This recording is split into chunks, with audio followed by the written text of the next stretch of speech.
Professora Fabiana Barleta. Olá, bom dia, Vitor. Bom dia, tudo bom? A gente estava te Tudo aguardando aqui. Eu estava tentando, na verdade, manter todos ansiosos, né, para te escutar, mas deu certo, como sempre. no final dá. Eu acho que houve algum problema de tecnologia, porque dessa vez eu tentei certinho. Não tem problema nenhum. O importante é que no final sempre dá certo. Para começar aqui bem a nossa live, primeiro bom dia, professora Fabiana Barleta. Hoje nós viemos tratar sobre autonomia decisória da pessoa idosa e responsabilidade civil, um tema que é bastante caro, professora Fabiana Barleta, que desde o doutorado já desenvolve pesquisas e estudos relacionados especialmente ao direito à saúde da pessoa idosa, mas que continua aprofundando também diversas outras temáticas. Já havia conversado também um pouco aqui, Barleta, com o pessoal que recentemente nós tivemos oportunidade de aprofundar alguns estudos numa obra coletiva, né, Tutela Jurídica da Pessoa Idosa, em que a gente contou aí com uma série, né, de colegas que tratam também do assunto, que se dedicam também a essa temática. Mas, de todo modo, é o que eu sempre costumo dizer, apesar dos associados do IBERC dispensarem apresentações, devo eu aqui apresentar a professora Fabiana Rodrigues Barleta, mestre pela UERJ, doutora pela PUC do Rio de Janeiro, professora associada da Faculdade Nacional de Direito da Universidade Federal do Rio de Janeiro. Então, é um prazer recebê-la, tanto em meu nome, já faço o meu agradecimento, mas também em nome do IBERC, do nosso presidente, Nelson Roosevelt, que também estava com a gente, está aqui com a gente assistindo a nossa live. Professora Fabiana é, sobretudo, uma grande amiga e admiradora do presidente do IBER, professor Nelson Roosevelt, amiga e admiradora do professor Vitor Almeida, que vai me conceder a alegria de fazer essa entrevista hoje. É importante colocar. Exatamente, Fabiana. Na verdade, como a gente estava conversando um pouco antes, é uma conversa, mais um canal de comunicação. A gente tenta que seja o mais informal possível para que a gente possa, tentar alcançar o maior número possível, né, tanto de interessados em responsabilidade civil, alunos de graduação, enfim. Mas eu vou começar, eu já te fiz essa pergunta algumas vezes, Fabiana, só que aqui eu tenho que, na verdade, me policiar bastante, porque como a gente já teve oportunidade de, em centenas de oportunidades, conversar, seja sobre o tema, seja sobre a vida, seja sobre o direito como um todo, eu tenho que repetir algumas perguntas. Então, eu sempre te perguntei isso, mas acho que cabe mais uma vez aqui fazer essa pergunta. Por que você escolheu pesquisar sobre pessoa idosa durante o doutorado? O que te levou a realizar essa escolha? É muito boa essa pergunta, porque é difícil falar sobre temas que não tenham nada a ver com a vida da gente.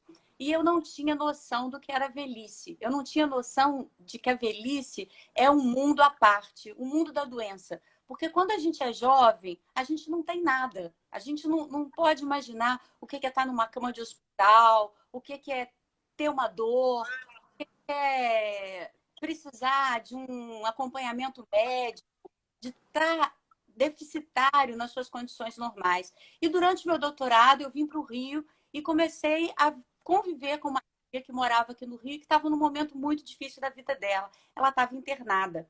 E aí eu ia visitá-la e começava a perceber que no corpo dela havia ferida. E ela estava num hospital super bacana e eu não compreendia que ela não estava virada. Então, eu comecei a perceber que as pessoas acamadas poderiam ser muito maltratadas, ainda que estivessem nos melhores lugares. Eu falei, ninguém estuda sobre a pessoa idosa, ninguém estuda sobre as vicissitudes da terceira idade. Muita alegria de o meu orientador na PUC, Alejandro, abraçar o tema e principalmente da professora Heloísa, que já vinha estudando esses temas relacionados à bioética, na UERJ, e era uma professora que já conhecia, porque o mestrado eu fiz na UERJ, me acompanhar, e aí foi muito legal, fizemos um trabalho do qual eu me orgulho muito, saiu a tese, né, o direito à saúde da pessoa idosa, que acabei elegendo como prioritário. E aí, dentro dessa temática, Fabi, até para que a gente possa começar um pouco a tratar desse tema, sem sombra de dúvida, talvez um dos pontos centrais em que a gente tenta debater é exatamente, né, existe uma certa né, uma visão social, né, um simbolismo social de que a pessoa idosa seria incapaz e inválida, sendo que não é nenhuma causa de incapacidade, a velhice pelo contrário. Mas, de fato, há todo um estudo contínuo, né, e uma mobilização mesmo para o resgate da autonomia da pessoa idosa, para que a gente possa resgatar e para que a pessoa idosa possa, de fato, continuar protagonizando a trajetória da sua própria vida. E aí, dentro desse contexto, eu queria conversar um pouquinho com você sobre a questão da autonomia decisória da pessoa idosa. Como que a lei brasileira, na verdade, enxerga a pessoa idosa? Quais são os principais instrumentos normativos? Podemos falar em autonomia decisória da pessoa idosa? Queria te ouvir um pouquinho sobre esse assunto. Olha, professor, nós temos conversado sobre isso, né? Nós dois tivemos a alegria de nos encontrarmos recentemente quando você foi professor substituto lá na Faculdade de Direito da UFRJ. Hoje você está levando à frente, adiante, um grupo de pesquisa lá na Federal Rural e a gente continua conversando, mas a gente tem esse pensamento que advém da nossa observação do ordenamento jurídico. Embora a Constituição da República preveja que há uma tutela à pessoa idosa, ela fala de um dever de amparo à pessoa idosa. E esse amparo é importante, mas não há um dispositivo que diga que a pessoa idosa teria que ser estimulada a ser autônoma também. E o Código Civil, e mesmo a Constituição da República, no outro momento, o Código Civil diz a respeito do casamento de pessoas idosas, né? Tem uma idade de limite para decidirem o regime de bens no casamento. E hoje, o limite são 70 anos de idade. Ora, com 70 anos de idade, a pessoa não tem necessariamente que ter nenhuma deficiência, nenhuma dificuldade de discernimento. Ela pode estar plena, fazer muitas coisas, plena para fazer contrato, plena para fazer o seu próprio testamento, que envolve questões patrimoniais. Por que ela não estaria plena para decidir e para se colocar como ela quer se casar, em que tipo de regime ela quer se casar? Outra coisa interessante para nós que somos servidores públicos, principalmente nessa área que a gente escreve até os 90, até 90 e poucos anos, eu vejo pessoas bem longevos escrevendo ainda, mas que hoje em dia, com 75 anos, tem que aceitar a aposentadoria compulsória. Então, mais uma vez, a lei coloca uma barreira para a pessoa idosa decidir acerca da sua vida, da sua opção. E essa visão que a própria lei tem faz com que as pessoas, a sociedade, o mercado, os médicos, de uma maneira geral, vejam o idoso de uma maneira estigmatizada, ou sequer vejam o idoso. Torna-se aquela pessoa invisível, não importa muito o que fulano pensa, nós, família, vamos pensar por ele, ou não vamos pensar por ele, ou aquela pessoa que realmente é infantilizada, é uma coisa que ele não é. É uma visão até da família patriarcal, em que os filhos começavam a cuidar dos pais, que já eram considerados crianças, não é? A partir de uma certa idade. Eu concordo plenamente, né, com você, com essas observações. Nós já tivemos oportunidade de dialogar sobre o assunto em outras oportunidades.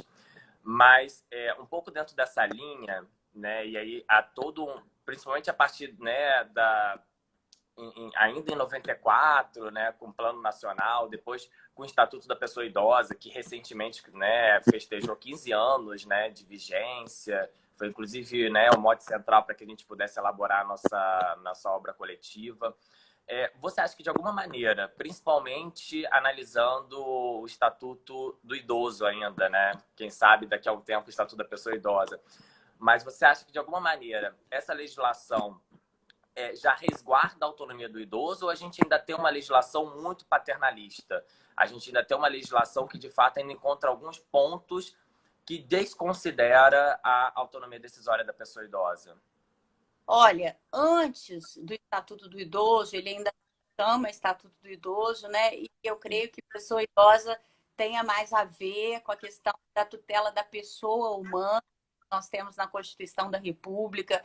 Acho que talvez seja interessante mudar o nome do Estatuto para dar mais relevo à questão da pessoa. Mas em 2003 vem o Estatuto do Idoso falar coisas muito importantes que antes eram normas programáticas dentro da Política Nacional do Idoso, que já existia. E vem o Estatuto do Idoso como lei, e ele traz princípios bastante interessantes. Um princípio que fala da autonomia do idoso, a possibilidade de receber uma tutela integral e prioritária. Então, ele seria autônomo desde que ele fosse atendido prioritariamente e atendido integralmente. Isso interrelaciona com a autonomia. E outros artigos, quando o internado, bem nas mãos dele, caso ele possua o discernimento, a possibilidade de decidir aquilo que ele entende como o melhor tratamento para si. O tratamento de acordo com seus valores, o tratamento de acordo com as suas ideias, o tratamento de saúde de acordo com o que ele entende como saúde, porque as percepções de saúde são diferentes. Então, toda essa principiologia, né, que eu e a minha na época, sua orientadora também, professora titular da UERJ, professora Helena, né, entendemos que nesse arcabouço do Estatuto do Idoso, iluminado pelo princípio da dignidade da pessoa humana, existe um princípio idoso, dando-lhe autonomia e dando-lhe o cuidado do qual ele necessita também, porque ele possui uma vulnerabilidade, e esse princípio é um princípio análogo ao que a criança e o adolescente têm, que é o princípio do melhor interesse do idoso. A gente sabe que, na verdade, o princípio do melhor interesse do idoso, embora ele não conste de forma expressa, é uma construção no qual, inclusive, a professora Heloísa Helena Barbosa diz que ela extrai, né, da cláusula geral de dignidade da pessoa humana, de promoção da dignidade da pessoa humana. Mas esse princípio, embora a gente possa extrair de uma leitura, né, sistemática da própria legalidade constitucional, do próprio texto constitucional, ele hoje é considerado o princípio iluminador, por assim dizer, né? O principal princípio norte, a diretriz interpretativa, né, dentro desse... Eu não gosto de falar microsistema, como você sabe, mas dentro desse contexto protetivo né, em relação à pessoa idosa. A gente tem alguns pontos e algumas questões no Estatuto do Idoso ainda nebulosas, por assim dizer. Principalmente o artigo 17. Né? E aí a questão da saúde é uma questão muito cara. Você é uma questão que sempre surge dentro do nosso cotidiano como, de fato, uma questão polêmica, que é exatamente subtrair da pessoa idosa o controle sobre o seu próprio corpo, as decisões acerca da sua própria saúde, no momento da vida que, na verdade, talvez isso fosse o mais importante. Né? No momento da vida em que falar sobre corpo e sobre saúde né, dentro de um contexto de processo de envelhecimento do corpo, de enfraquecimento da mente, de fato preservar essa autonomia fosse o mais importante. E aí, para a gente tentar fazer um link, até porque, né, a deficiência ela sempre tem números muito, né, consistentes dentro da população idosa. Mas o que você acha especialmente sobre o artigo 17? Né? E aí, queria, na verdade, só, né, para deixar todo mundo aqui dentro do mesmo contexto, tá? Tratar especificamente do artigo 17, que fala da hipótese em que a pessoa idosa, né, tem um declínio, para utilizar até um termo que a professora Fabiana gosta muito, tem um declínio mental, né? Não passa a ter o controle, né? Tem um comprometimento psíquico, por assim dizer. Você acha que esse artigo 17 ele está de acordo com o princípio do melhor interesse do idoso? Tem como salvá-lo interpretativamente? Olha, esse artigo é um bom artigo. Inclusive, o Conselho Federal de Medicina, no ano de 2012, tomou uma decisão interessante, que foi escrever sobre o consentimento informado. E os médicos, né, entenderam que a pessoa que já não estivesse, a pessoa idosa, que já não estivesse mais no controle no controle cognitivo, ela poderia ser representada, é usada a terminologia representada. E essa maneira de ver do Conselho Federal de Medicina é parecida com a do Estatuto do Idoso, que diz, a princípio, que se a pessoa estiver nos domínios da sua faculdade, ela vai ser a protagonista da decisão da sua saúde, do seu tratamento de saúde. Mas esse artigo, ele também vê que a pessoa pode estar numa situação de não só de declínios, como eu costumo dizer, né, professor? O senhor estudou sobre isso, o senhor sabe que os declínios terá a necessidade de uma tomada de decisão apoiada, né? Quando a pessoa escolhe pessoas para ajudá-la, pessoas idôneas, mas pode ser que o declínio já não seja um declínio, mas uma declínio forte, que demande uma curatela. E essa curatela, como o senhor colocou no seu livro sobre a curatela, sua tese de doutorado, que fala dos perfis da curatela, dentro desses perfis, o senhor traz uma curatela modulada, uma curatela na medida da necessidade, na proporcionalidade da necessidade da pessoa idosa. Então, esse artigo é um artigo bacana, que é um artigo que traz autonomia para o idoso, considera também que pode haver um momento em que ele não tenha mais condição de estar autônomo. E nesse momento vai ser necessária a figura do curador. Então, o inciso 1 desse diz que, não estando o idoso em condições de decidir, a primeira pessoa chamada a decidir por ele dentro das situações de saúde é o curador. Por outras pessoas que têm uma ordem, né, que o legislador entendeu que sejam as pessoas mais próximas do idoso, mais próximas, que conheçam os valores do idoso, que conheçam aquilo que suportaria ou que o idoso não suportaria, porque a medicina tem várias possibilidades. Ela pode, por exemplo, postergar uma vida, e esse postergar uma vida pode ser algo querido pelo idoso, e aí seria a disciplinária, usar a tecnologia para que o idoso viva mais do que ele viveria normal, mas pode ser também que o idoso, que essa distanásia seja má para ele. Ele prefira um outro tipo de um tratamento ativo, que alivie das dores, dos mal-estares, e que não use de procedimentos que seriam considerados fúteis, como, por exemplo, o entubamento, como a ressuscitação, como o próprio a própria ligadura a aparelhos de preservação da vida. Ventilação, alimentação, mecânicas. E esses tratamentos todos que fazem com que a pessoa sofra, causem sofrimento. Então, é muito entendido hoje em dia que uma pessoa que já viveu suficientemente talvez prefira a ortotanásia, deixar a vida seguir seu curso. Mas pode ser, e o artigo 17 que nós estamos tratando, é 17 mesmo?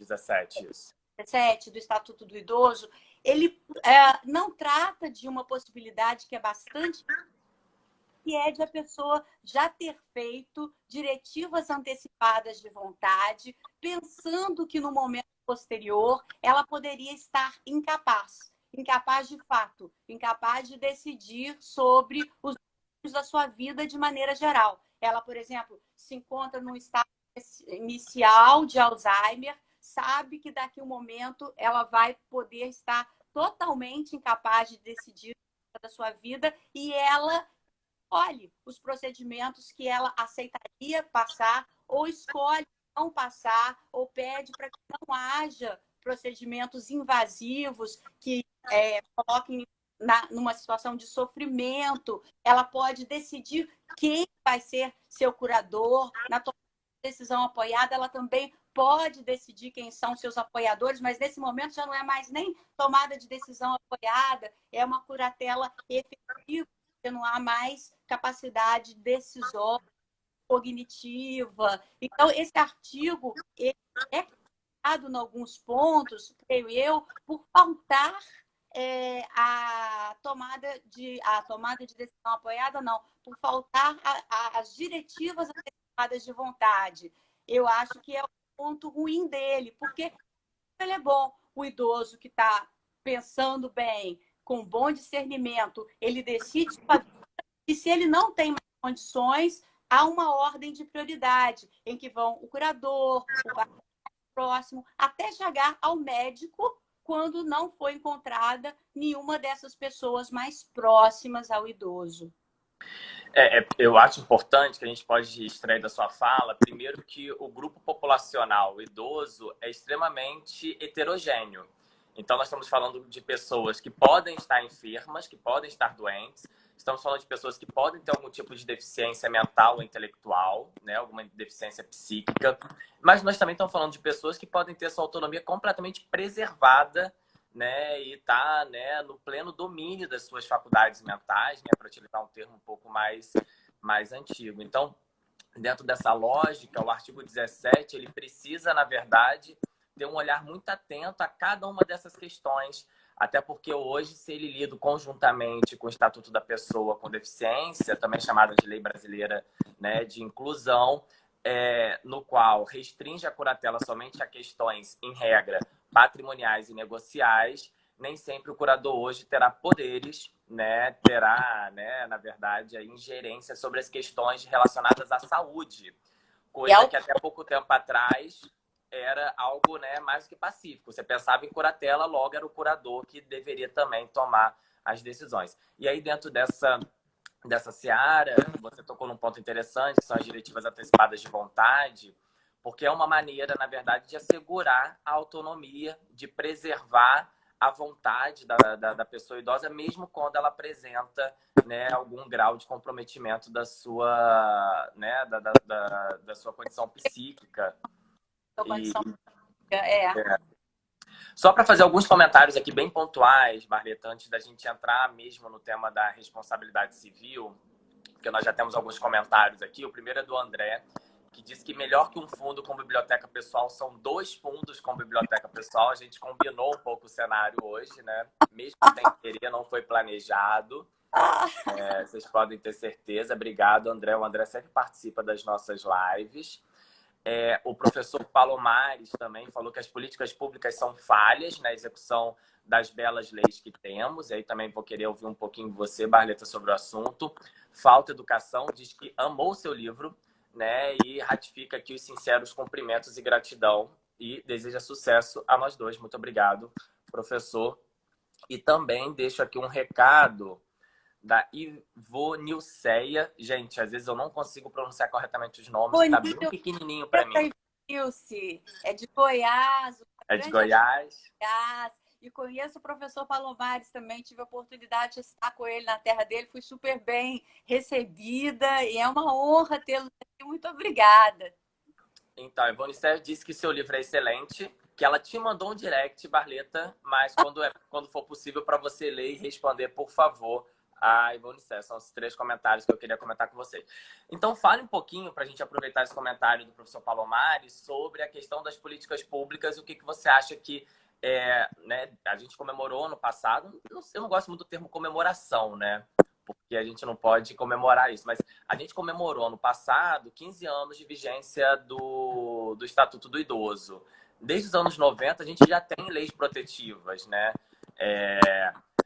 Você acha que a gente conseguiu ter um bom progresso já? Ou você acha que ainda falta muito? A questão da política pública ainda é uma questão dentro desse contexto, né, do direito protetivo do idoso? Queria te ouvir um pouquinho sobre isso.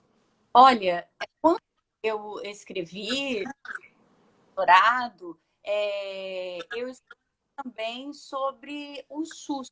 E o SUS é uma pública muito importante importante.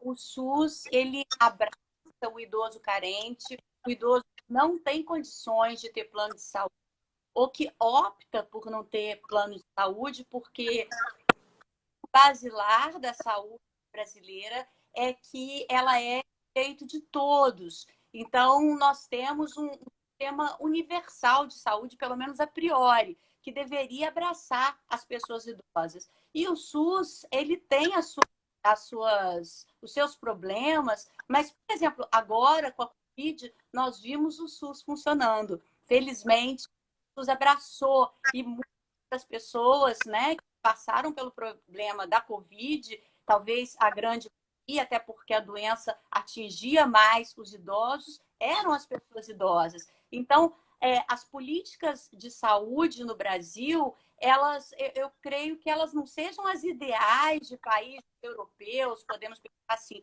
mas nós estamos andando sim. E a doutrina, né, a doutrina jurídica, que diz que os recursos públicos são dados na medida possível, já que seriam direitos prestacionais, mas temos grandes autores dizendo também que a medida do possível é um pouco restrita para direitos fundamentais, e o direito à saúde é um direito fundamental, embora seja um direito fundamental social, que demande prestações, é um direito fundamental. Então, talvez ele não possa ser restrito apenas à reserva de uma possibilidade, mas que ele possa ser cada vez mais cultivado dentro dessas políticas que façam com que o atendimento da pessoa idosa seja estendido. Para a gente entrar um pouco no foco da nossa conversa de hoje, que é a responsabilidade civil nas relações de saúde, quando a gente tem uma pessoa idosa, né, que é paciente. E aí, para falar de autonomia decisória, tem que falar de consentimento livre e informado. Na sua opinião, quais são as hipóteses ou quais são os casos em que se verifica a responsabilidade civil, seja do próprio hospital, do plano de saúde, que eu queria também entrar um pouquinho nesse assunto com você, quando eu tenho uma pessoa idosa, enferma, no qual a sua autonomia decisória ela não é considerada, ou quando não há consentimento livre e informado, ou seja, a pessoa idosa tem condições de exprimir sua vontade, mas ainda assim o seu consentimento não é extraído naquelas situações. Como que a gente poderia, na verdade, desenhar um pouquinho esse cenário para quem está nos assistindo? Professor, a gente falando da pessoa idosa, muito em função daquela infantilização que acontece com ela, muito em função daquela maneira de não se observar o que o idoso decide, mas essas colocações que nós vamos fazer sobre consentimento informado valem não só para a pessoa idosa, mas para toda pessoa que esteja e precise ser informada acerca dos rumos do seu tratamento. Porque não somos nós, leigos, que entendemos de procedimentos de medicina. Então, hoje já é comum que o médico, que a equipe toda, que os próprios enfermeiros, que são quem ficam mais próximos dos pacientes, levem aos pacientes os tratamentos possíveis, as vicissitudes dos tratamentos, as implicações, o que pode haver de bom, o que pode ser sofrido, para que a pessoa consciente daquilo que ela quer para si, decida.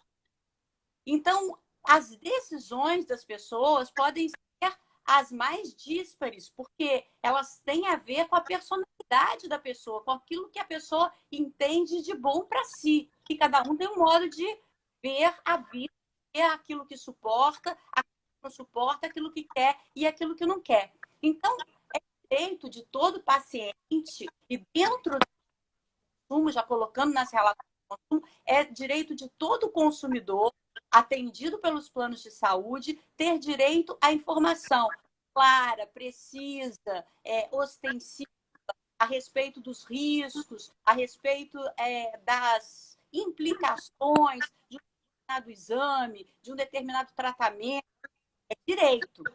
Então, a partir dessas informações, se a pessoa consente naquele tratamento proposto e aquele tratamento consentido, não é observado, haverá lesão à integridade psíquica da pessoa, porque ela optou alguma coisa e não foi respeitada, né?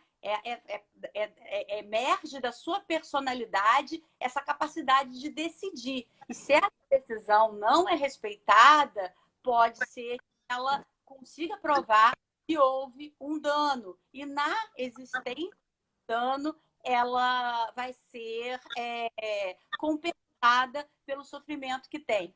Mas pode acontecer o caso também de a pessoa ser informada e os médicos acabarem fazendo uma coisa totalmente diferente. A primeira hipótese seria dela não ter sido informada. Acho que eu coloquei assim, agora eu me confundi aqui.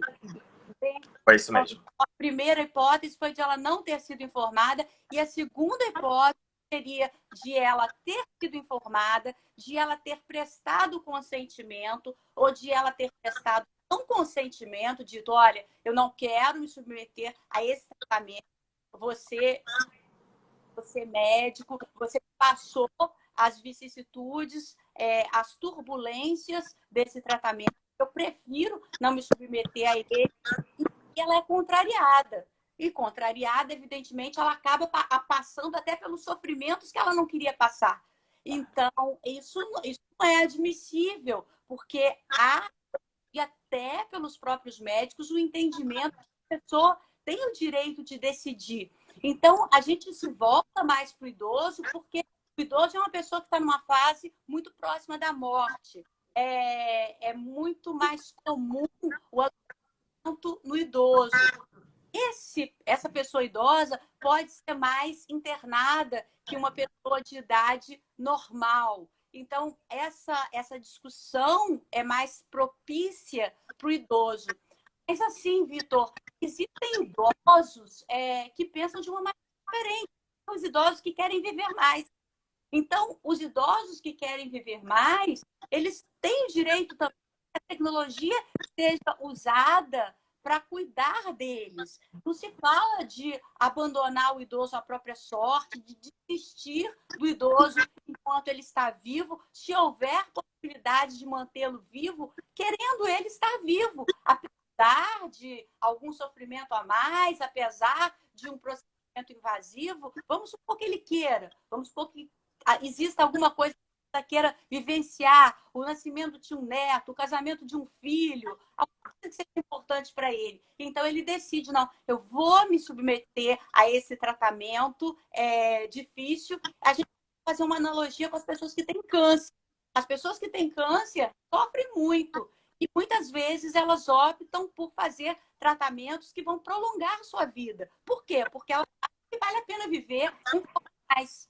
Mas a gente sabe que pode ser que as pessoas optem pela ortotanásia, que seria deixar a vida levar seu curso natural, não fazendo com que a pessoa tenha aparelho, a recursos da tecnologia, que muitas das vezes são como invasivos, podem causar sofrimento. Nesses casos de ela ter decidido pela ortotanásia, a ortotanásia deve ser preservada, porque se não for e forem usados os procedimentos que a pessoa não acatou, que a pessoa não quis, ou se no curso do tratamento a pessoa mudou de ideia, porque esse consentimento informado, ele não é um consentimento que se dá para uma coisa só. As coisas processo. Há um processo. Há um processo. Então, o médico ele tem que voltar, dar mais uma informação, dizer, olha, você está se sentindo bem assim, daqui para frente pode acontecer isso, aquilo, para a pessoa estar realmente consciente de tudo que ela vai passar e aderindo àquilo que foi proposto ou não. Então, e se ela não consegue, porque nós estamos falando nessa conversa nossa sobre autonomia. Então, a autonomia é poder decidir por si. Ela é informada e ela decide por si, diante do informado, se ela quer ser tratada, se ela prefere o tratamento paliativo, porque uma coisa que eu acho que deve ser levada em conta é se a diz, eu não quero um procedimento médico invasivo, não significa dizer que ela não quer ser abraçada, cuidada pelo tratamento paliativo, que significa justamente isso, cuidar. O tratamento paliativo é dar analgésicos, é dar excretores, é dar tudo aquilo que faz com que a pessoa possa vivenciar a doença, vivenciar talvez uma situação até mesmo de ter com mais conforto, com mais conforto. Tem uma frase que eu sempre gosto de lembrar do Rodotà, do Stefano Rodotà, que ele diz que consentir equivale a ser. Né? Tamanha a importância do consentimento para a nossa personalidade, para a construção da nossa vida. Mas aí só para a gente né, fechar um pouco esse assunto, antes de eu, inclusive, ler alguns comentários aqui bem interessantes, Fabiana, como que ficaria a responsabilidade, por exemplo, no caso de eutanásia, que foi um caso, né, uma situação que você acabou de citar, de narrar. Essa responsabilidade seria do médico, do plano de saúde, do hospital, só para que a gente possa entender em quais situações quem poderá ser responsabilizado por inobservar, por descumprir a vontade da pessoa idosa. Pois é, em se tratando de relações de consumo, quando se fala do profissional liberal, que é o médico, a responsabilidade ainda é subjetiva. O que é a responsabilidade subjetiva? É aquela responsabilidade fundada na culpa, na negligência, na imprudência, na imperícia. Mas, normalmente, as pessoas que tratam do paciente fazem parte de uma equipe. Essa equipe é formada por médicos, por enfermeiros, por psicólogos, por uma série de pessoas que são todas fornecedoras. E o Código de Defesa do Consumidor, em regra, ele atribui uma responsabilidade objetiva, que é uma responsabilidade que não se baseia na culpa, risco, né? Para gerar a responsabilidade daquele que, não atendendo à vontade do paciente, faz com que ele sofra uma lesão a um direito seu da personalidade. Então, o seu direito à personalidade tem a ver com o seu direito à privacidade, a não admitir que uma invasão aconteça no seu corpo, porque é um ambiente privado, de não admitir que haja uma invasão à esfera psíquica da pessoa, fazendo com que ela sofra, como ela já disse que não quer sofrer. O próprio fato de não ser atendida naquilo que ela decidiu é um desrespeito muito grande. Considera-se uma prática abusiva não atender a que a pessoa formada decidiu. Então, não fazer o que a pessoa deseja, e esse, no nosso caso, já que estamos discutindo a questão do deseja, gerará um dano existencial, um problema existencial. E aferido esse problema, esse dano, a pessoa é ressarcida. Eu queria colocar também que pode acontecer de a pessoa chegar a morrer, a família ter ciência de que a pessoa decidiu e que não foi observada a sua vontade. Então, na forma do artigo 12 do Código Civil, os parentes também podem demandar do plano de saúde. E caso a pessoa tenha decidido, mas os parentes tenham decidido e eles tenham tomado ciência de que essa decisão não foi respeitada, eles podem demandar o plano de saúde também. O importante é que tenha havido um dano. Quem vai verificar se o dano é o juiz, caso concreto, né? Porque a gente pensa que para haver responsabilidade tem que haver um dano injusto, uma coisa que realmente tenha sido sofrida e justamente comprovada. Mas é isso. O que não pode se imaginar é que a pessoa decida e não seja respeitada. Claro. Na verdade, se a gente pudesse, então, aqui falar, professora Fabiana, que quando a gente está falando de autonomia decisória da pessoa idosa, eu teria duas hipóteses, né, fazendo logicamente aqui que um trabalho de síntese, né, bem potente, mas o primeiro caso seria aqueles casos em que a pessoa idosa ela é tão infantilizada, a partir de um paternalismo médico tão forte, sequer o seu consentimento é obtido. Ou seja, sequer você tem um processo de consentimento livre e informado que se verifica, e isso também é uma inobservância, também é uma violação à sua autonomia, à sua integridade psíquica. E, por outro lado, a gente também teria situações em que você consegue obter esse consentimento livre e informado, mas ainda mediante a pessoa idosa ter exprimido sua vontade, ter manifestado sua vontade, ainda assim os médicos, a equipe médica descumpre aquela vontade que foi manifestada. Então, eu poderia ter aí essas duas hipóteses em que eu, eventualmente, diante da ocorrência do dano, poderia responsabilizar vamos dizer assim, os culpados, seja subjetivamente, no caso dos profissionais liberais, o médico, ou seja, o plano de saúde, o hospital, e aí já objetivamente? Exatamente. Você resumiu com a sua capacidade de síntese, a sua inteligência perfeitamente o que eu tinha dito antes, mas a sua fala me lembrou de uma outra coisa. É importante que os médicos, que os enfermeiros cheguem ao paciente, principalmente se ele é idoso, principalmente se ele já está numa situação, porque a doença em si, o fato de você estar acamado, isso gera uma vulnerabilidade, né? Nós dizemos que o consumidor é vulnerável. O consumidor doente, idoso, ele tem vulnerabilidades que somam. Então, é dito que ele é um hipervulnerável. Essa pessoa hipervulnerável tem que receber uma informação de acordo com a sua capacidade de entendimento. Então, as palavras, né, devem ser, tanto do modo verbal quanto do modo escrito, muito elucidativas. As palavras devem ser fáceis de ser entendidas. Não se pode usar um vocabulário médico que só os médicos entenderiam. Tem que se chegar à pessoa e fazer com que ela compreenda o que efetivamente vai acontecer com o vocabulário fácil, com expressões fáceis, com uma explicação não tátil-bitátil, como se fosse uma criança, mas uma explicação de um leigo em medicina e que está numa condição de fragilidade. Então, isso tem que ser levado em conta também na hora de fazer essa ação que vai gerar o consentimento ou não consentimento. Até porque, como você já havia mencionado antes, só para repisar, o consentimento livre e informado, na verdade, é um direito de todo paciente. Então, a gente está tratando aqui de um movimento, na verdade, de resgate da autonomia do paciente, de controle sobre sua própria vida, no qual vem até em contrariedade a esse paternalismo médico excessivo. A grande questão é que talvez na pessoa idosa se torne ainda mais emblemático, né? Isso acaba sendo ainda mais desconsiderado.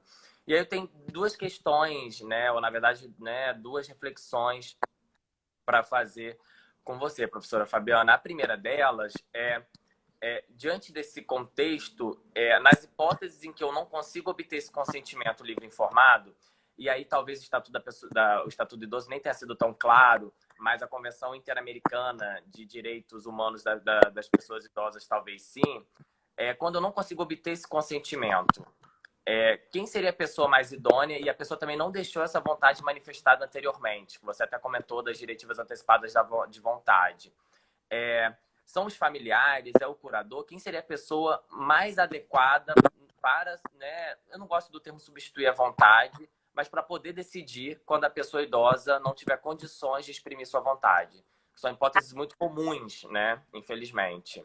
Aí eu com os seus ensinamentos, Você tem um trabalho importante que eu já mencionei, doutorado, a capacidade civil das pessoas com deficiência. Então, já mostra que as pessoas com deficiência, aquelas pessoas que já estejam longe do seu discernimento por apresentarem uma deficiência, elas ainda têm uma capacidade civil e aperfeiçoam a curatela. Então, eu penso que tem de haver uma curatela, no caso de uma deficiência. Mas essa curatela, como o senhor, colega querido, nos ensinou, essa curatela é modulada, essa curatela é proporcional à deficiência que aquele idoso apresenta naquele momento. Então, creio eu que seja o curador, sim, o curador escolhido pela pessoa, né, no momento em que ela pudesse ainda escolher, é a pessoa que vai cuidar das decisões para fazer com que a vontade daquela pessoa que já não pode mais exprimir sua vontade seja realizada na medida que o curador é a pessoa que deve cuidar. É importante, baseado nas suas explicações também, a mudança do perfil da curatela, né? Porque a curatela antes interditava a pessoa e houvesse uma gerência muito forte e que isso fosse até a tônica da curatela. Quando a curatela é um munus para o curador e ela tem um aspecto existencial muito importante, uma preocupação com o bem-estar da pessoa, não só com o bem-estar patrimonial da pessoa, mas com o bem-estar existencial, acaba sendo o que é mais importante para a gente. Realmente, se internado no final de vida, doente, na espera da morte, o curador é muito importante para manter a integridade existencial. Claro. A gente tem aqui alguns comentários, Fabiana, só para, né, eu não gosto de deixar os comentários sem serem sequer mencionados. O primeiro é da Juliana, que na verdade narra uma história aqui pessoal. Ela disse que é muito difícil proteger e ao mesmo tempo respeitar a autonomia. E aí ela, né, informa aqui, né, relata que a sogra dela, apesar de lúcida e plenamente capaz, teve câncer e queria sair, nos termos que a própria Juliana utilizou, loucamente na rua no meio dessa pandemia, em que a família teve que ter uma conversa muito séria com ela e praticamente proibi-la de sair de casa. Né, são vários os casos, né? É claro que a gente fala de resgate da autonomia, mas cada situação demanda aí uma análise, né, a partir das circunstâncias do caso concreto, e de fato, né, nem sempre é fácil. E assim, lúcida e plenamente capaz, de fato, né, é sempre uma situação que chama atenção, né? Até que ponto a gente, de fato, pode limitar, tem que respeitar, muito embora a família também tenha que ter esse cuidado, esse amparo com as pessoas, né? Com as pessoas idosas. A Flávia, Flávia e seus bichos, adorei o Instagram da Flávia. Ela disse que o idoso que está internado e não quer a intubação, se houver uma intubação por um período curto e o idoso sobreviver, há responsabilidade? O que você acha, Fabiana? Se houver, como é que é? A hipótese da Flávia é o seguinte: o idoso Não, está internado. a primeira, da idosa que quer sair. Na verdade, a Juliana, ela não fez uma pergunta. A Juliana só fez um comentário, fez um relato de uma experiência pessoal. Que você pode comentar, mas não teve uma pergunta. Sim. A Flávia fez uma pergunta. Ela falou, imagina a hipótese em que o idoso está internado, ele não deseja intubação, ele manifesta seu desejo de não ser intubado. Ainda assim, houve uma intubação por um período curto. Ele sobrevive. Há responsabilidade nesse caso? Claro que há, porque a intubação é um sofrimento. A intubação é um sofrimento. Então, toda vez que nós pudermos provar um dano, no meu modo de ver, provado o dano, a responsabilidade é a compensação por esse dano sofrido. Então, toda vez que houver um dano pela falta de informação, um dano pela informação, mas pelo não respeito ao consentimento ou não consentimento, e a pessoa sofre em virtude disso, porque esses procedimentos são todos difíceis, são procedimentos que vão pela traqueia, eu não sei exatamente como são, mas são invasivos, eles fazem sofrer, né? Evidentemente, houve um dano, a pessoa não queria passar por isso. E é direito das pessoas morrerem, né? É direito das pessoas quererem morrer de acordo com o curso natural da vida, não passarem por isso. É difícil para a gente, né? Eu vou até entrar num assunto muito difícil que as pessoas têm discutido, como é que seria o caso daquela pessoa que disse que não queria ser ligada a um aparelho no qual ela vai viver uma vida vegetativa, como é que acontece caso de ela não querer, mas ter sido ligada ao aparelho e depois o médico, a família tomam ciência daquela vontade e como é que eles procederiam, né? Poder-se-ia desligar o aparelho? Não, no Brasil não pode desligar o aparelho porque isso poderia ser entendido ou como um suicídio, eutanásia, ou eutanásia, não é? Mas em que medida também seria preservar a autonomia da pessoa, não atender, já que ela estaria numa vida vegetativa que nós sabemos que praticamente não há retorno nenhum, e sabemos, né, pelo menos tudo que eu já li até hoje, nos faz crer que a vida vegetativa seja sofrida. Então, a pessoa está sofrendo um dano. A família, ciente desse dano, pode saber que, sendo ilícito no Brasil o desligar do aparelho, ela possa, pelo menos, responsabilizar esse hospital de saúde, essas pessoas que acabaram ligando-a num aparelho sem sequer ter feito uma pesquisa.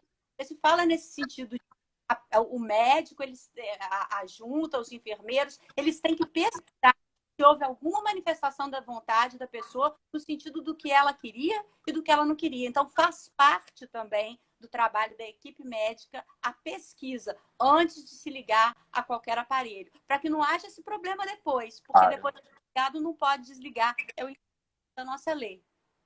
A gente tem um ótimo... discutível, mas por enquanto... Claro.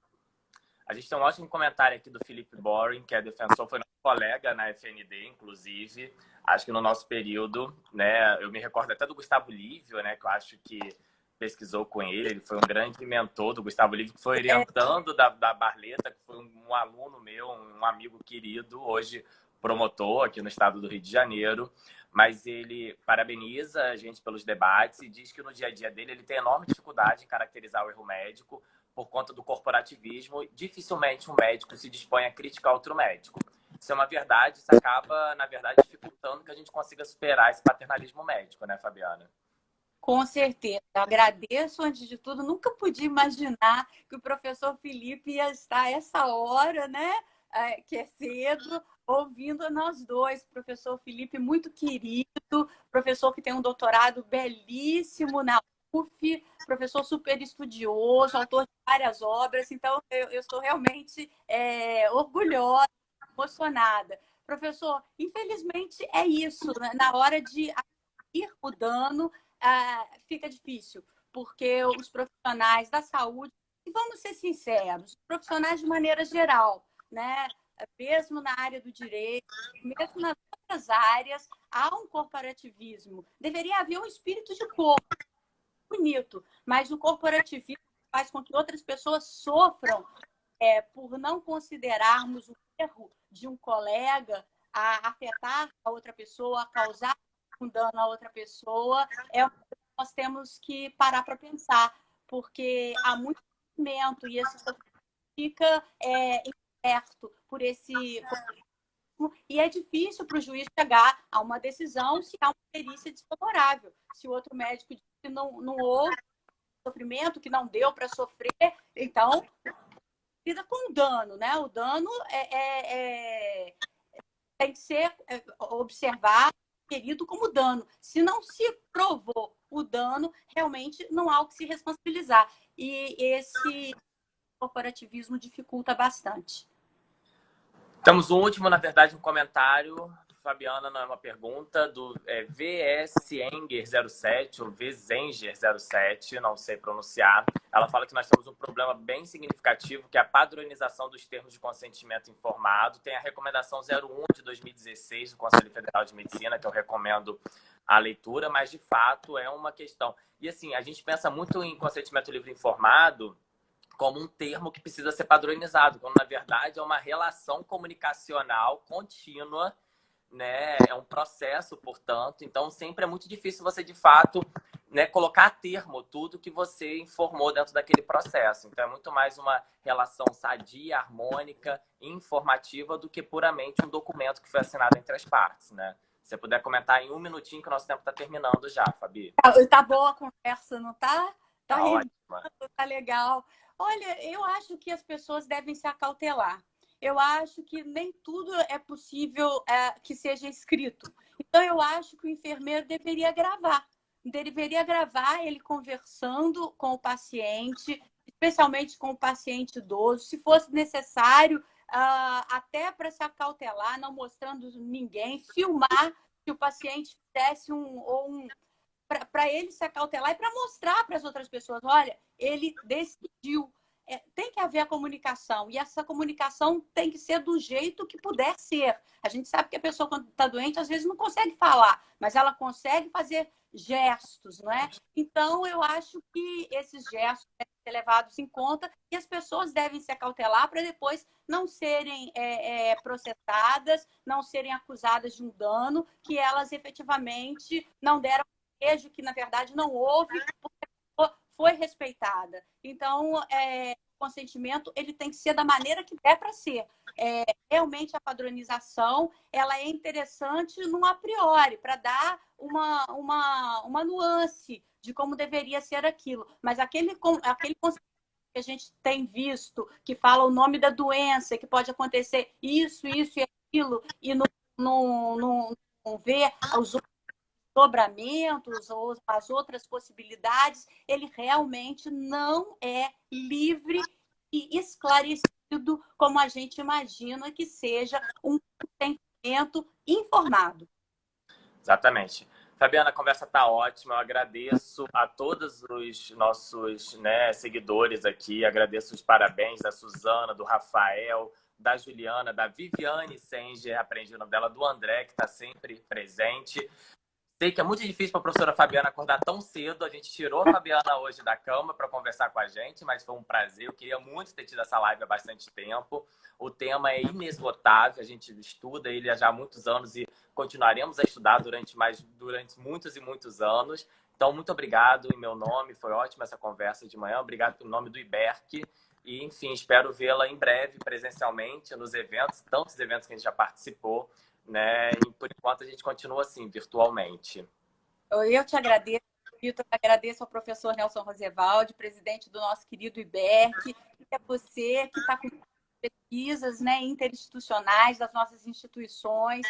Agradeço muito, foi muito legal o papo. E eu posso terminar com um detalhezinho só para esclarecer que o idoso, ele é autônomo para fazer decisões na sua vida de maneira geral. Não é só em casos de saúde. A gente focou na saúde porque é um ponto muito importante, porque a gente entende a saúde como direito prioritário da pessoa idosa. Até por faltar saúde, a saúde é prioritária. Mas o idoso, ele é livre. Já foi dito, mas eu acho importante frisar, para fazer todo tipo de negócio jurídico, contratos, testamentos. Então, a autonomia existe nos aspectos materiais, patrimoniais da vida e, sobretudo, como conversamos, nos aspectos existenciais. Foi um prazer.